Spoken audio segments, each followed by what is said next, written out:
I used to be a very rich Yahoo boy until I decided to quit and my life turned for the worse. There were times I would go to the club with 10 million naira in my pocket to spend. I was addicted to a number of drugs. Last December, I went to Lekki Ikoyi Link Bridge. I decided I'm going to jump off that bridge. Hi, my name is Yomi. What's yours? Hi, my name is Ola. Mr. Ola, you tell me the story of your life. I used to be a very rich Yahoo boy until I decided to quit and my life turned for the worse. Let's start from the very beginning. I was lucky to make money early in life. At least I made my first millions before I was 20. I was living the life. And I happened to be somebody that loved to have people around me. So I got to train a lot of younger boys in the line, and they are all doing very good for themselves too. What did you train them into? In the Yahoo line. So Okay. while I was at my peak, I always have a lot of boys flooding my house.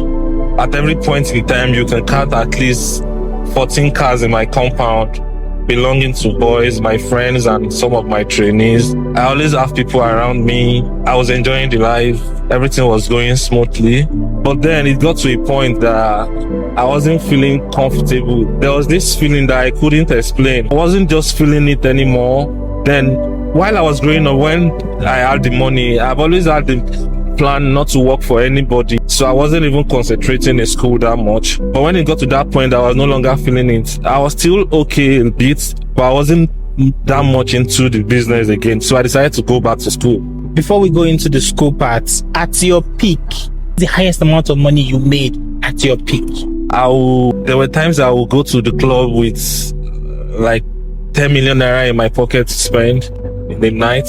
And I'm talking about 2009, 10, 13, 14 towards 16, 17. So I withdrew totally from 2017 downward. Why did you decide to quit the life, basically? Like I said, well, I don't know if this makes sense to you, but there are some times in life when you have this feeling that you can't really explain to others because it might not make sense to other people.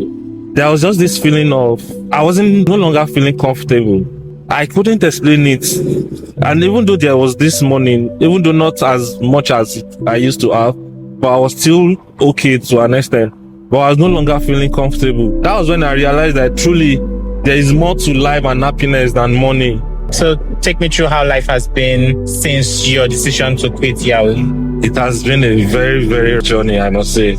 I went back to school in 2012. I schooled in the Republic of Benin. So I graduated in 2016, but I decided I was not going for NYSC. Like I said, I never had intention of working To work for somebody. But when I finally withdrew from the line and things were no longer as it used to be, so at that point I decided it's time to move ahead.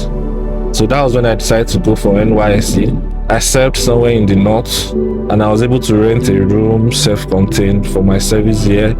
So after the service year, there was nowhere to go back to again. So I was stuck in that state for another 3 years. I finished my NYSC in 2019. How old were you when you finished your NYSC? I finished NYSC at the age of 29.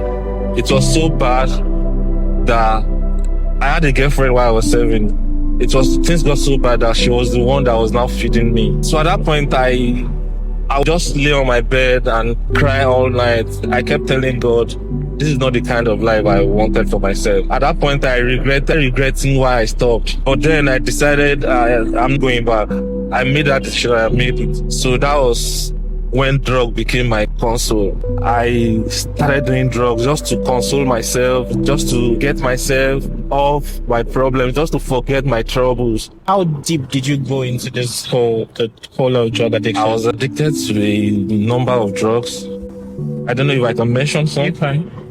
I was addicted to tramadol. I was addicted to Colorado. I was addicted to Canadian loud. Different kind of louds. You're still in the north then? Yes. So while I was doing this drug, when the INEC clears, I go back to my pillow to cry and I tell God, this is not the kind of life I want for myself. So I got on a night bus to Lagos. I dropped at Berger bus stop. Yeah. And then with the last 1,000 naira on me, I got on the bus going to Lekki Aja. So I told myself I would drop wherever my mind just told me to drop. So I dropped somewhere around Lekki, and I saw an uncompleted building where guys were working. I went there to talk to them. I told them I just need a job. If they could just help me. I don't mind being the security here for the meantime, so that I would just be able to rest my head there. They said there's no job, and if I don't leave here anytime from now, some boys are going to rob me of my phone. And because that was the only thing I had. So while I was living there, one of the boys called me back and asked where I was coming from. I just briefed my story for him, and he felt pity on me. So he said he could actually put me somewhere for the night. And it turned out to be my angel in Lagos, because he accommodated me for up to 3 months before I was able to secure a job. And it was even through his help. Okay. So while all this was going on, I was still doing the drugs, but it wasn't as bad as it used to be before I came from the north. Because now I have a job, there's something to occupy me, and things were not as bad as it used to be. Okay.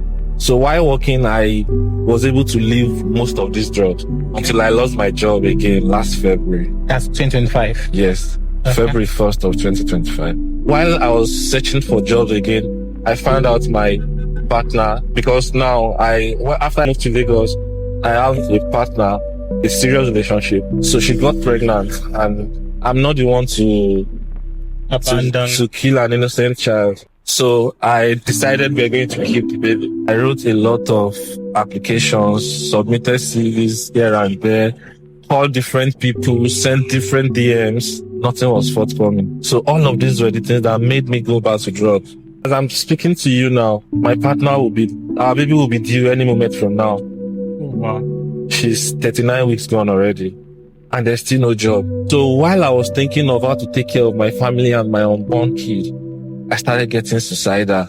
On one occasion, my partner caught me with sniper. I almost drank sniper when she came in. You almost drank it? Yes. Oh, wow. She ate it out of my hand, and she started screaming for neighbors to come. In December again, last December, I went to Lekki Ikoyi Link Bridge. I decided I'm going to jump off that bridge. And that was the end. I didn't tell anyone before leaving the house. I left my phone and everything. So I was on that bridge. It was around 7:30, 7:40 thereabouts. There was this dispatch rider that just came. It was just the nick of time. He stopped his bike a few steps away from me and just pushed me off the bridge.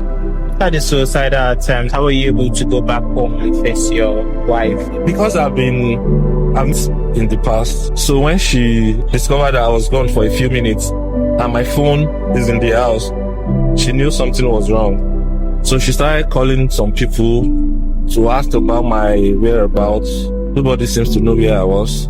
So when I came back home, she saw my face. She knew I've been crying. So she started crying too, and she was asking me if I myself, who's going to take care of my child? Have I forgotten the kind of life I said I want to give my children? Who is going to give them that life if I die now? And to be honest, that seems to be my driving force now. I don't want anybody to take care of my children for me. Were you able to overcome the drug addiction? So one of the reasons I was able to stop the drug addiction was there was no way to get it anymore. And personal decision again. It was during the process of stopping the addiction. Maybe that was why the suicidal thoughts were stronger, because I decided I just have to quit drugs.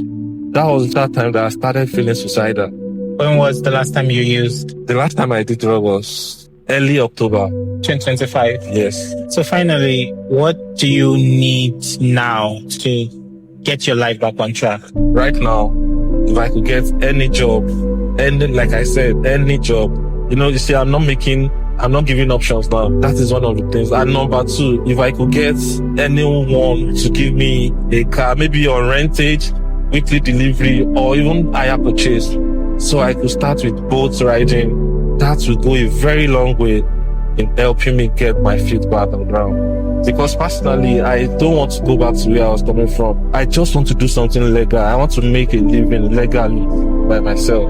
I do hope things actually turn around and you get the opportunities that you need. Thank you so much for sharing your story. This is for you.